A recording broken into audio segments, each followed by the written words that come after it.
For more on the crisis, let's turn to Tommaso Della Longa from the International Federation of Red Cross and Red Crescent Societies.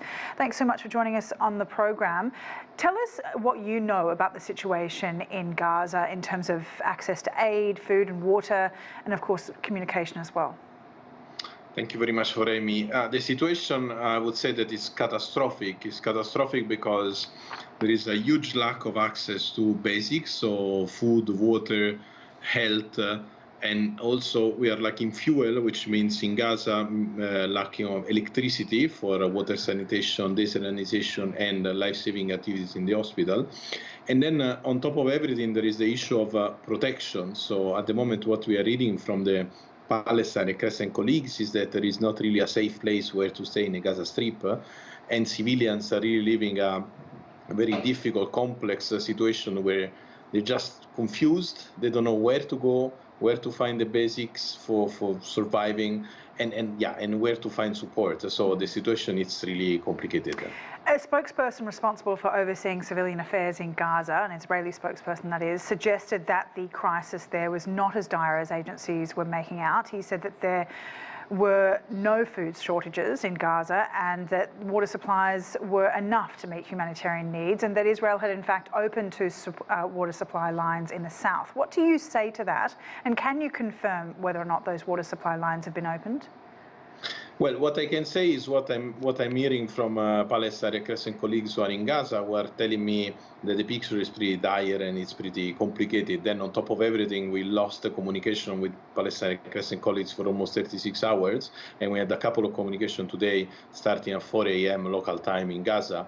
And the picture they were telling us about Gaza Strip was pretty complicated, where people were really struggling to get access to everything. And then on the second part of the question, on the access to this water, I mean, as you were saying, sincerely speaking, I don't have the information from the field at the moment. So we're just looking at footage at the moment of people looting from one of the UN factories where a lot of the aid is being stored. It just goes to show how desperate people are. What do you know about the delivery of aid into Gaza, assuming from the Rafah crossing? How much is getting into Gaza at the moment, and how much more is needed? Not much. I mean, it's literally a drop in the ocean, probably less than a drop in the ocean. This we need to make it crystal clear. The positive news of the opening of the Rafah border 8 days ago, of course, was appreciated by all the humanitarian community. But the reality is that we arrived to barely, around 100 trucks in 8 days. And of course, this is not the right answer to more than 2 million civilians who need everything in Gaza. And on top of everything, the issue is safety. I mean, it's not enough to open a border, open a gate and enter. Then you need to have a safe humanitarian space where to deliver humanitarian aid, but also where civilians can feel safe to get this humanitarian aid. And this is not the case in Gaza. So our call to all the parties here is really to give continuous access of humanitarian aid in Gaza, so not just trickling some couple of trucks any other day, but then also to create a safe space where we can operate and where civilians feel safe to come and take the much needed humanitarian aid. Now, with the news that Israel has told people to evacuate the Al-Quds key hospital in Gaza City, what does that mean not just for the patients in the hospital, but for the some 12 to 14,000 civilians that are understood to be sheltering in the hospital on its grounds? Well, it's simply impossible to evacuate that hospital. It's in terms of logistics.